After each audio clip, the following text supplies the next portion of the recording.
waddanku dhaqaalu leeyahay dhaqaalihiisa ummadda wax lagu qabto biyaa jira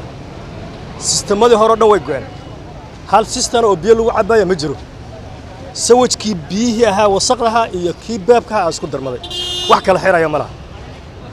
kii mas'uulka ah waa midka shaada xaraana lagu soo qabtay inta kale koosisoo dhan waa xaraan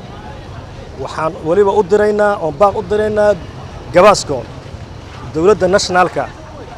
iyo sanadka inta ku jooga ilaa gafana kidina shaqada ka tiraan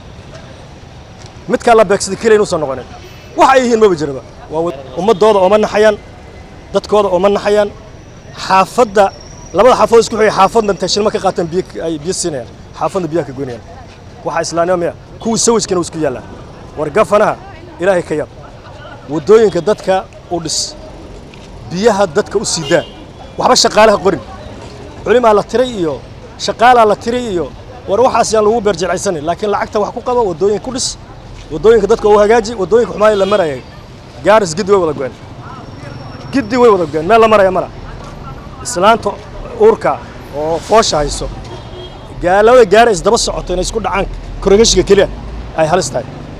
marka waxaan kuugu baaqaynaa adigoo ilaahaygaada ka yaabaya oo aakhiradaada u cabsanaya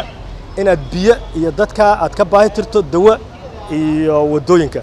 saddexdaa qodob aad ka baahi tirto warni waa lagu ducayn cimriga la raajiyo nadiifow iyo sanata cabdulow haddiinan ahayn sanataana ma soo qayb waxa ka soo qayb galay ani abookay tahay عيديد وينك كهلا يا عاد لكن ويكون حسابتين برينا قفر وسو تاجنت نيهو دتك صدح على قضب هلا جبهة ترى أفرت السنة هذا شقالة وحبي على القرين وحبي على الله تريبا دتك عيا حمالنا ين سيد دوني ظروف طالع ولا هذا دعان لكن صدح على جبهة ترى